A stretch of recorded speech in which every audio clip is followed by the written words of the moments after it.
हमारे एम्पर का भाई उसे डाइवोर्स का मशवरा देता है। तो वो कहता है डाइवोर्स? क्या सच में डाइवोर्स ही इकलौता हल रह गया है? तो वो कहता है ऑफ कोर्स, आपको पता होना चाहिए, इसके अलावा कोई और ऑप्शन है ही नहीं। तो मिरी कहता है हाँ हाँ बिल्कुल, ये सही कह रहे हैं। वैसे इसकी वजह से रिकॉर्ड में रह तो जाएगा, लेकिन कोई भी एम्पर के डॉक्यूमेंट ऐसे नहीं देख सकता। इस तरीके को ख़त्म करने का सबसे लीगल तरीका यही है। तो एम्पर कुछ सोचता है और फिर वो कहता है अच्छा मुझे ये तो बताओ वो लड़की है कौन जिससे मेरी शादी हुई है? तो मिरी कहता है वो तो किसी नोबल की बेटी है। ओ हाँ, वो तो बैरन मैजराइन की बड़ी बेटी है, उसका नाम है लेडी सिलेसिया। तो वो दोनों ये नाम सुनकर शौक हो जाते हैं। तो एम्पर कहता है क्या मेजराइन? इसका मतलब है सर आइजक। तो दूसरा उसका भाई कहता है ओह, तो सर आइजक फिर से आ गए। तो वो कहता है अच्छा, तो सर आइजक इसका मतलब है वो उनकी बेटी है। तो मिरी सोचता है सर आइजक का क्या, वो तो बस एक नाइट है ना जो बैरन बन गए क्योंकि उन्होंने मिलिट्री में बहुत ज़्यादा खिदमत अंजाम दी थी। तो वो कहता है हाँ हाँ बिल्कुल, उनकी बेटी 21 साल की हो गई है और उसमें कोई इश्यूज भी नहीं है। तो एम्पर कहता है चलो छोड़ो इस बात को, डाइवोर्स को रहने दो। तो वो दोनों कहते हैं क्या डाइवोर्स को रहने दो? तो एम्पर कहता है हाँ, मैं इस वजह से उसको इतना दुख नहीं देना चाहता।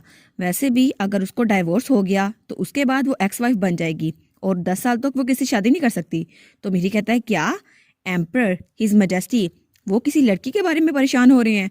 वो कहता है ये कैसे हो गया? वो कहता है लेकिन योर मैजेस्टी अगर आपने इसको फॉलो ना किया तो ये लेडी सिलेसिया के लिए भी अनफेयर होगा, और अगर आपने उनको डाइवोर्स दे दिया तो एक्स एम्प्रेस वो ऑफिशियली बन जाएगी। इसकी वजह से उन्हें बहुत ज़्यादा लैंड और वेल्थ मिलेगी, तो वो इसके लिए बहुत ज़्यादा खुश हो जाएंगी, आपको फिक्र करने की जरूरत नहीं है। तो एम्पर कहता है कोई भी यंग लेडी अपना ब्राइट फ्यूचर छोड़ के मेरे साथ क्यों आएगी? तुम्हें इसका कोई और मुतबादल हल नहीं पता? तो वो कहता है योर मैजेस्टी। तो एम्पर का भाई ये बात सुनकर कहता है अगर यही बात है तो हम लोग नेशनल मातम क्यों नहीं मना लेते? तो वो दोनों उसकी बात सुनकर कहते हैं क्या मातम? इस हालत में मातम कौन मनाता है? तो वो कहता है हाँ हाँ, आपने सुजेशन मांगी थी ना तो बस सुजेशन मिल गई। तो मेरी कहता है सर आइन आप ऐसे नहीं कर सकते, जोक्स की भी लिमिट होती है। तो वो कहता है अच्छा अगर आपको ये बात पसंद नहीं आई तो आप उस लेडी से शादी क्यों नहीं कर लेते? आप लोग की तो तकदीर ऐसे मिली है ना, तो बस उससे शादी कर लें और खुशी खुशी रहें। तो एम्पर कहता है ये बच्चा ये तो मेरा दिमाग खराब कर रहा है। तो वो बोली जा रहा था, वो कहता है नहीं नहीं आप ऐसे तो नहीं बैठ सकते ना, आप एम्पर होके अपने अफेयर्स को संभाल नहीं सकते, आप छोटे बच्चे थोड़ी हैं। तो ही बेचारा वो तो परेशान हो गया था, वो कहता है सर प्लीज रुक जाएं। और एम्पर उसको तो बड़ा गुस्सा आ गया था, उसकी तो पावर अनलीश हो रही थी, वो अपने भाई को बड़े गुस्से से देखता है और फिर खड़ा होकर कहता है सर राइन बार्टियर डी फेरजा, मेरे साथ ट्रेनिंग ग्राउंड में आओ जरा। और उसके बाद हमें एम्पायर के मैजिक की कहानी सुनाई जाती है, क्योंकि एम्पायर में दो तरह के मैजिक यूज होते थे। एक वो मैजिक था जो रेयर मिनरल से यूज होता था, उसे माना स्टोन कहते थे, लेकिन उसके लिए बहुत ज़्यादा कैलकुलेशंस करनी पड़ती थी और उसको परफॉर्म करना थोड़ा मुश्किल था। और दूसरा मैजिक था रून मैजिक, जो किसी भी इंसान के अंदर नेचुरली तौर पर पाया जाता था और 5 तरह के रून एलिमेंट्स थे और कोई भी इंसान किसी एक एलिमेंट के साथ नेचुरली बॉर्न होता था, लेकिन इसके लिए भी कुछ रिचुअल्स करने पड़ते थे। और रून मैजिक उसको कोई भी सीख सकता था और अपने फिजिकल ट्रेड को बढ़ा सकता था और उसकी अफिनिटी भी किसी के साथ मैच हो सकती थी और उसकी पावर को बढ़ा सकती थी। और फिर हमें एम्पर उसके भाई की लड़ाई दिखाई जाती है और उसका भाई वो तो बहुत ज़्यादा तेजी से पीछे गिर रहा था और एम्पर वो तो उस पर वार किए जा रहा था। और फैरजा में जिन लोग के पास मार्शल पावर्स होती है उनको बहुत खास समझा जाता है, और रून यूजर्स में जिसके पास भी रून की ताकत होती है, रून मैजिक, उसको रून नाइट्स कहते हैं। और उनमें से दोनों थे एम्पर उसका भाई, और एम्पर वो अपने भाई पे वार कर रहा था और पीछे से मिरी खड़ा उन दोनों को देख रहा था। मिरी कहता है ओहो, फिर से ये चीज़ें तबाह करने लग गए, एम्पर पगला वगला गए हैं मुझे लगता है। और सारे रून मैजिक में सिर्फ विंड रून ऐसी थी जो पावर को ज्यादा कर सकती थी, इसलिए ज्यादातर रून मैजिक इसी पे स्पेशलाइज करते हैं और एम्पर का भाई वो भी इसी में स्पेशलाइज कर रहा था। लेकिन उसके कॉन्ट्रास्ट में वाटर पावर वो तो स्टैग्नेशन की पावर है और उसकी वजह से किसी की भी एफिनिटी बढ़ाई जा सकती थी।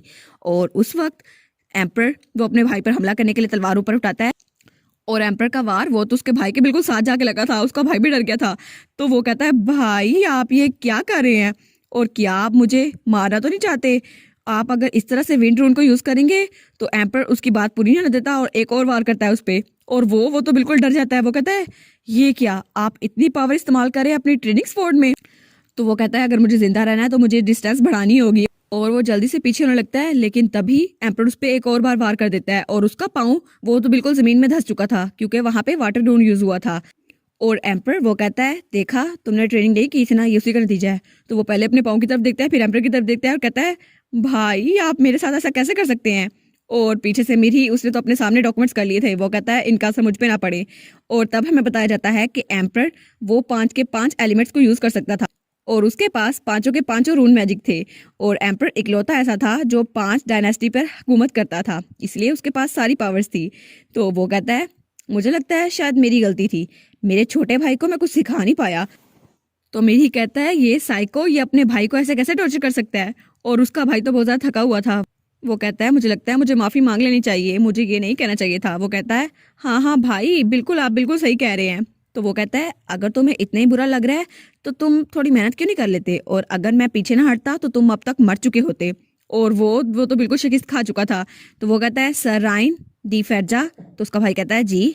तो एम्परर चमकते हुए कहता है अब ये तुम्हारा काम है, पर्सनली जाओ और लेडी सिलीसिया को डिवोर्स के बारे में आगाह करो और उनसे उनकी राय पूछ के आओ। और उसका भाई कहता है हैं क्या भाई मैं जाऊं? वो कहता है हाँ हाँ तुम ही जाओ, तुमने ही मशवरा दिया था ना, अब तुम जाओ। वो कहता है लेकिन भाई वहाँ जाने के लिए 2 हफ्ते लग जाएंगे, इसलिए अभी जाओ और जल्दी जाओ। तो वो कहता है क्या, लेकिन मैं तो गार्ड्स का हेड हूँ ना, तो क्या मुझे जाना जरूरी है? तो वो कहता है हाँ तुम्हारा जाना जरूरी है क्योंकि तुम मेरे भाई हो। तो वो कहता है लेकिन भाई मेरी बात तो सुन ले। और मीरी चुपके से वहां से खिसक रहा था। वो कहता है अब इनकी लड़ाई में मैं ना कहीं फिस जाऊं। और इसी वजह से 2 हफ्ते बाद वो लोग सिलीसिया के घर पहुंच चुके थे, और जब उससे सिलीसिया को इस बारे में बताया था तो सिलीसिया ने बहुत रफ एक्ट किया था। वो बेचारा तो ये कह के चला गया था ठीक है आप इस मामले को खुद ही संभालिए। और जब वो बाहर निकलने लगता है तो उसका एडवाइजर आके कहता है सर क्या आपको लगता है ये सही रहेगा? तो वो कहता है हाँ बिल्कुल, हमें फिक्र करने की जरूरत नहीं है, उसका बाप उसको खुद ही समझा लेगा। और फिर वो पीछे मुड़ करके सोचता है चलो कुछ भी हुआ, मुझे लगा था कि मेरा भाई आइजक के खिलाफ बहुत ज्यादा वीक है, लेकिन पता नहीं इसकी वजह क्या है। हालांकि सर आइजक ने मना भी कर दिया था कि वो कमांडर नहीं बनना चाहते, लेकिन मेरे भाई ने उनको बैरन का टाइटल दे दिया और उनको जगह भी दे दी ताकि वो वहां पर खुद रह सके आराम से। लेकिन मुझे लगा था कि उसकी अप्रोच कुछ अलग होगी, लेकिन जब मैं वहां पर गया तो कोई भी बात पूरी नहीं हो रही थी। बाप कुछ और कह रहा था और बेटी कुछ और। और फिर वो घोड़े पर सवार होते हुए सोचता है चलो ये तो बस एक सिंपल सी कंट्री स्टेट है, इसलिए यहाँ बस एक रिटायर्ड नाइट है और उसकी अनकल्चर्ड यंग लड़की, तो मुझे फिक्र करने की जरूरत नहीं है, आगे जो भी होगा देखा जाएगा। वैसे भी इस सब में कुछ भी करने की बिल्कुल भी जरूरत नहीं है। और सर राइन डी फेरजा वो एम्पर का भाई था जिसने अपनी नोबल लाइफ को गिव अप कर दिया था सिर्फ अपने भाई की हिफाजत करने के लिए, उसकी स्वाट बनने के लिए। लेकिन कमांडर्स ऑफ नाइट उसको ये चीज़ हरगिज भी पता नहीं थी कि उसके साथ आखिर होने क्या वाला है। और एम्पर का भाई जो कि नाइट्स का कमांडर था उसको ये बात बिल्कुल भी पता नहीं थी कि आखिर में वो अनकल्चर्ड यंग वुमन जो कि सिंपल कंट्री स्टेट से है वो आखिर एम्पायर में क्या तबाही लाएगी और उसकी भाई की किस्मत आखिर खुलनी कहाँ थी। और उसके बाद हमें बाजार का सीन दिखाया जाता है जहाँ पर बहुत ज़्यादा लोग थे, और वहाँ पर हमारी हीरोइन वो अपनी मुट्ठी बंद करती है और हमें हमारी हीरोइन दिखाई जाती है जो बिल्कुल ही होंको की तरह खड़ी थी। वो कहती है आखिर यहाँ पर हो क्या रहा है, और उसको तो कुछ समझ ही नहीं आ रहा था। और उसके बाद सीन चेंज होता है और हमें टोमा फाउंडेशन का सीन दिखाया जाता है जहाँ पर एक आदमी कहता है ओ वो लड़का जिसका नाम साशा लेन था, हमने उसके बारे में पता करवाया है और हमें उसके बारे में एक्शन लेने की जरूरत है, तो अब हम क्या करें? और वो ये सारी रिपोर्ट दे रहा था ल्यूक को जो कि टोमा का सेक्रेटरी था। तो वो कहता है अच्छा बॉस ने कहा था वो उनसे कनेक्शन बनाना चाहता है, लेकिन आखिर वो उनसे मिलेंगे कैसे? तो वो कहता है तो जो लड़का था उसके पास जो घोड़ा है वो मिक्स ब्लड है ना, लेकिन उसको कैसे मैनेज किया जा रहा है? तो उसके सामने वाला आदमी कहता है ओ वो तो कल जाने वाला है इसलिए हम उसको सिर्फ पानी दे रहे हैं, और वो मिक्स ब्लड है इसलिए हम उसको पानी दे रहे हैं, उसके अलावा उसको कुछ नहीं दे सकते, वो तो घास खाता ही नहीं है, वो तो गोश्त खाता है। तो उसका सेक्रेटरी कहता है ठीक है ये बात है तो ये तो बिल्कुल ही ठीक है। और फिर हमें हमारी हीरोइन दिखाई जाती है जो बिल्कुल वहाँ होंको की तरह खड़ी थी और उसको पता नहीं चल रहा था यहाँ हो क्या रहा है। वो कहती है मैं कहाँ पर हूँ, कौन हूँ मैं? और जब वो अपने सामने देखती है तो वो कहती है मैं यहाँ पर आखिर कर क्या रही हूँ? और उसका घोड़ा शू क्रीम उसने तो हर जगह तबाही मचाई हुई थी और वो तो गोश्त खा रहा था बड़े आराम से, और सब लोग बातें कर रहे थे ये घोड़ा ये अचानक यहाँ पर आ कैसे गया, और कसाई की दुकान में ये घुस कैसे गया, और ये गोश्त खा रहा है, लेकिन घोड़े तो घास खाते हैं गोश्त नहीं। और वहां पर एक आदमी की चीजें नीचे गिरी हुई थी और वो भी बहुत ज्यादा डरा हुआ लग रहा था। वो कहता है ये घोड़ा है ये मॉन्स्टर। और जिस कसाई की दुकान थी वो बेचारा वो तो बिल्कुल शौक खड़ा हुआ था, और हमारी हीरोइन वो तो कुछ ज्यादा गुस्से में रहती है। वो कहती है शू क्रीम और शू क्रीम, तभी उसको एहसास होता है कुछ गलत हो गया है। तो सब लोग वहां जमा हो गए थे। वो कहते हैं ये यहाँ पर क्या कर रहा है, ये घोड़ा यहाँ पर आया तो हम इसको देखने के लिए आ गए।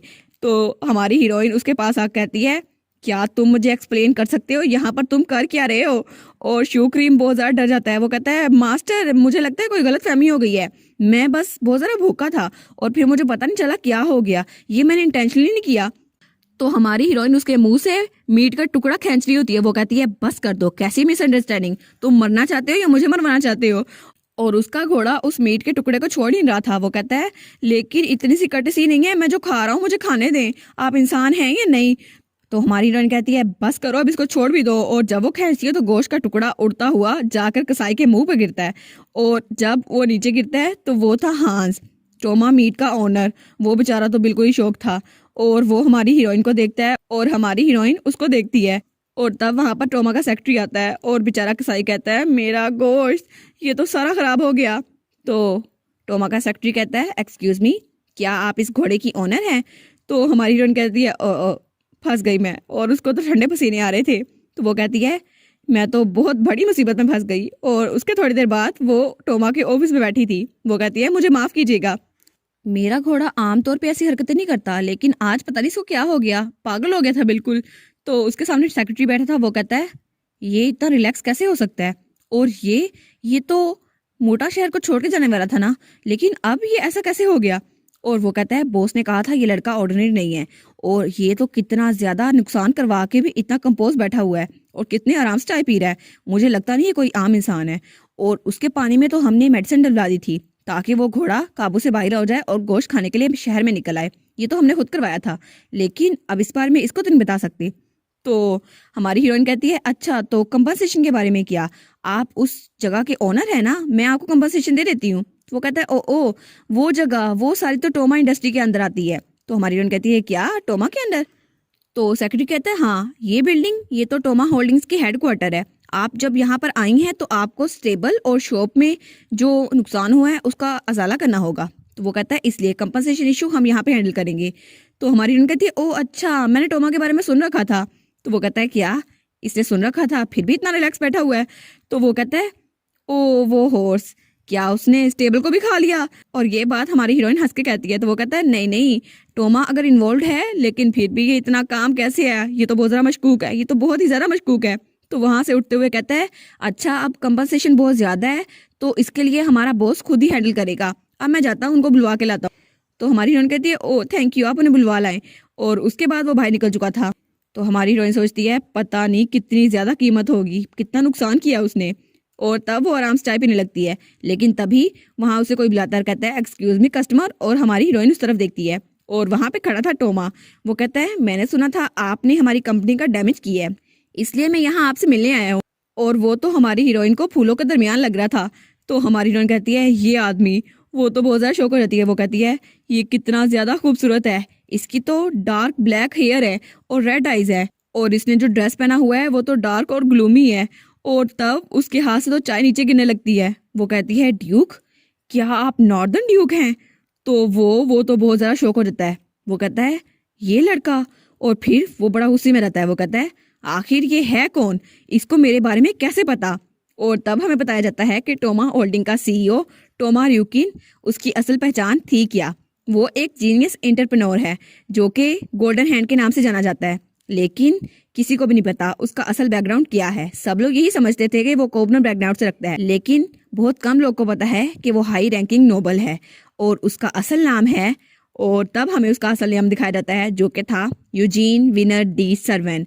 और सर्वन वार का वो इकलौता सर्वाइवर बचा था। और 10 साल पहले जब प्रिंस ने सर्वन एम्पायर को खत्म कर दिया था तो सिर्फ इकलौता वही बचा था, वही वहां का लीडर था और रेबल फोर्सेस को भी वही लीड करता था। और उसकी जिंदगी का सिर्फ एक मकसद था कि वो रिवाइवल कर दे सर्वन की जीनिया का। और इस वक्त वो नॉर्थ का लॉर्ड था, लॉर्ड ऑफ सीजर फैमिली, और वो असल में एक नॉर्दर्न ड्यूक था। क्या मतलब सच में वो नॉर्दर्न ड्यूक निकला? हमारी हीरोइन तो बस फैन गर्ल थी, लेकिन ये तो सच में नॉर्दर्न ड्यूक निकला। तो टोमा वो तो बहुत जरा गुस्से में होता है। वो कहता है ये लड़का, नहीं नहीं ये लड़का नहीं है, ये तो एक लड़की है, ये अपना जेंडर भी छुपा रही है, क्वाइट समथिंग। लेकिन जैसे इसने कप को पकड़ा था इसे देखकर तो ये लगता है ये नोबल है। लेकिन आखिर में सबसे अहम बात जो मुझे इससे पूछनी है, आखिर ये है कौन और उसको पता कैसे है कि मैं कौन हूँ, और इसने ये अंदाजा कैसे लगाया कि मैं नॉर्दर्न ड्यूक हूँ? तो वो स्माइल करते हुए कहता है ओ आई एम सॉरी, मुझे ये पता नहीं था, लेकिन आपने जो बात कही है उसके बारे में आप कुछ बताना चाहेंगी? मुझे इसकी समझ नहीं आई। और वो कहता है नॉर्दर्न ड्यूक, आपको कैसे लगा कि मैं नॉर्दर्न ड्यूक हूँ? और वो सोचता है इसके आंसर के मुताबिक मैं अंदाज़ा लगा सकूंगा आखिर ये सोच क्या रहा है। और वो कहता है क्या आप मुझे समझा सकती हैं इसका मतलब। और वो बड़े गौर से हमारी हीरोइन को देख रहा था और कहता है अगर इसका जवाब मेरी पसंद के मुताबिक ना हुआ और इसको सच में पता हुआ मेरे बारे में तो अभी के अभी मैं इसको ख़त्म कर दूंगा। ओहो ना करना उसको ख़त्म, हमारी हीरोइन तो बेचारी मासूम सी है, वो तो बस फैन गर्ल थी और उसमें तुम्हें अपना हीरो नजर आ गया, अब उस बेचारी का क्या कसूर। और इसी के साथ ये वाला पार्ट यहाँ पर ख़त्म। तो आप लोग बताइएगा आपको ये पार्ट कैसा लगा। प्लीज़ लाइक करिएगा, कमेंट करिएगा और शेयर करिएगा। और जो न्यू व्यूवर्स हैं काइंडली वो चैनल को सब्सक्राइब कर दें। और पिछली वीडियोस का लिंक आपकी स्क्रीन पर नज़र आ रहा होगा तो काइंडली उनको भी चेकआउट कर लें। Thank you so much.